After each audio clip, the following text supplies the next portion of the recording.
Hey everybody, Merry Christmas. At least this is the week of Christmas. First of all, are you really excited that you're out of school? You get at least 2, maybe 3 weeks off.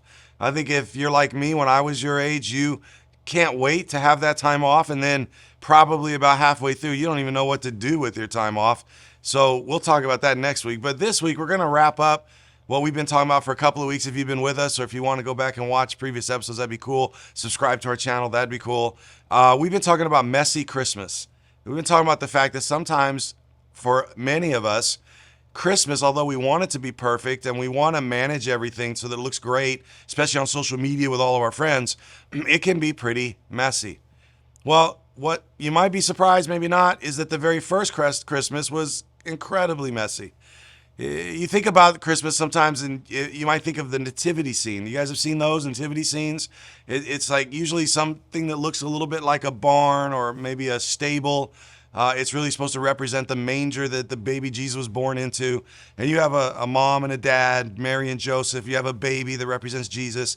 Sometimes you have animals around. Sometimes you have shepherds. Sometimes you have angels. Sometimes they even bring in wise men, which is weird because they didn't come until 2 years later. But they have that around. And it's easy for us to look at that. That's sort of like an ancient selfie, an ancient snapshot. They didn't have the cameras, they didn't have the social media like we do today. But the people who have made those have kind of wanted to give us the perfect picture of the perfect Christmas with the perfect birth of the perfect Son of God, Jesus. The problem is it wasn't perfect at all. It was quite messy. First of all, Mary came into that. They're traveling from where they live to the town of Joseph's family's birth because they had to take a census, which means they had to sort of represent themselves to say that they were around because the king wanted to count everybody so he could figure out how to tax them more.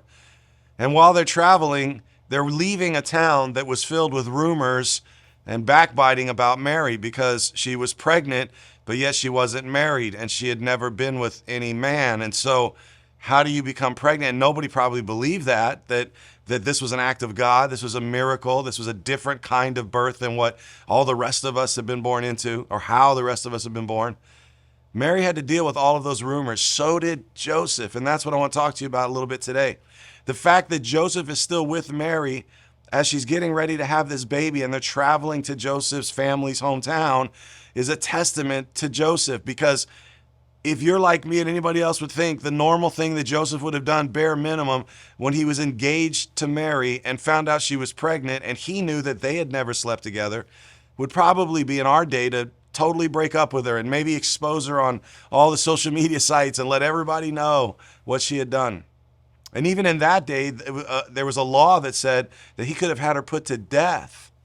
But he decided not to do that, but he was going to divorce her because, again, in that day, an engagement was as good as marriage. So he actually would have had to have gone through a divorce and kind of walk away quietly if he wanted to let go of Mary. But an angel appeared to Joseph, which tells you how severe this was, because it took an angel telling Joseph some good news for Joseph still to continue to be wed to become Mary's husband.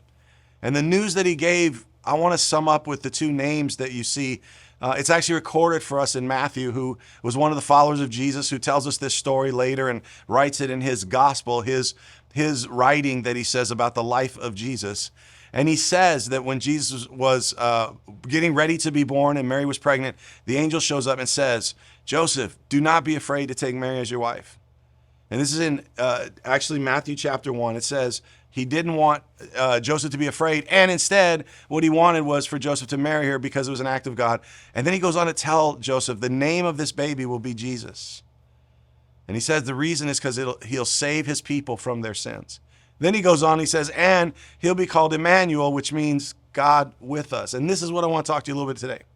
God with us is a pretty powerful statement. Here's what God with us means. If God is with us, then that means that I don't have to struggle for my identity because I belong to someone.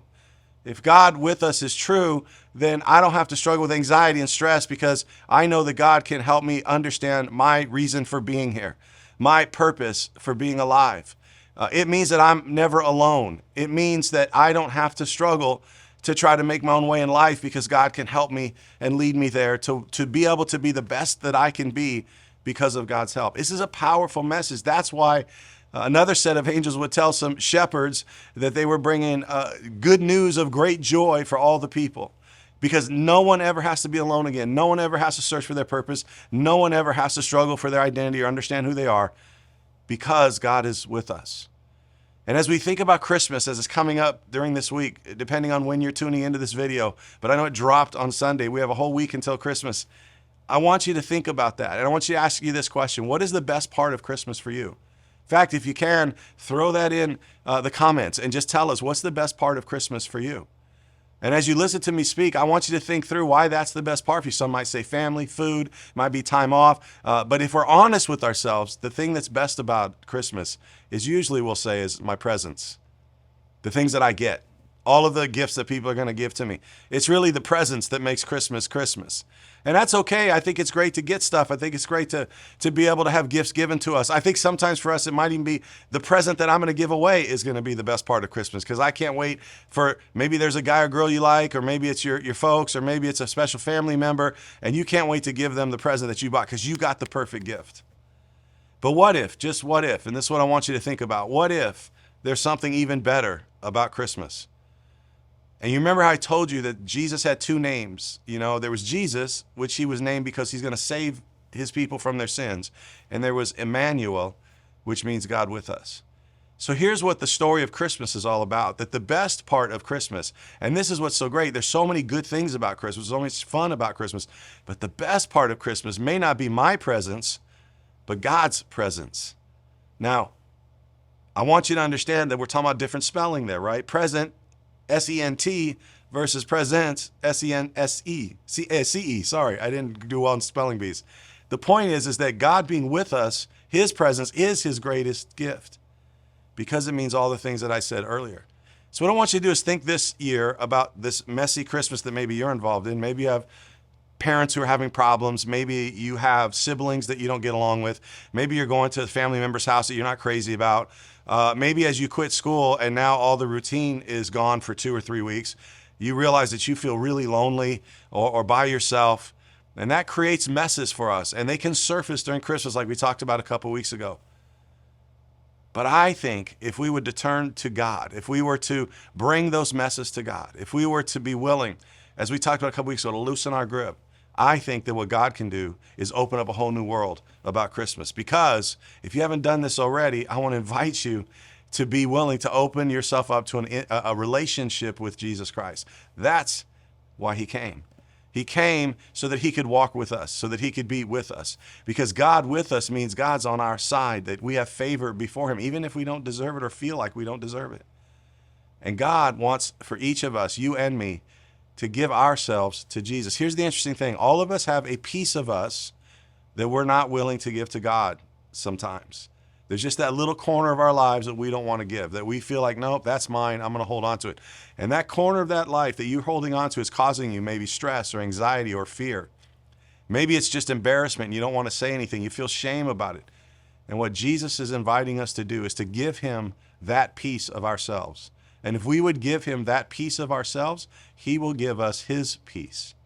And his peace, according to the people who followed him in the very first years after him, after Jesus came, the people who followed him, walked with him, would say that that is a peace that surpasses all understanding. So I want you to think about that this Christmas, and I want to encourage you and challenge you over the next couple of days as you kind of detox from school and you start thinking about what you're going to do on your break, to maybe spend a few quiet moments with God and ask yourself, do I really have a relationship with God? Does he really have all of me?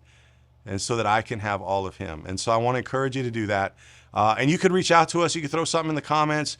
You could reach out. Hopefully, if you live close enough, we'll see you on a weekend at one of our campuses. And we want you to be able to begin to thrive in this relationship with Jesus. So we want to help you with that. And next week when we come back, because we know you're on Christmas break and you know you have 2 or 3 weeks, we're going to talk to you about things you can do to make Christmas break amazing. In the meantime, I want you to have an awesome Christmas. I hope you get everything that you want, but I hope even more that you would first and foremost think about being in that relationship with Jesus, and that he would have all of you so that you could then have everything he's offering back to you in return. And so, again, throw it in the comments and let us know, and we will see you next week.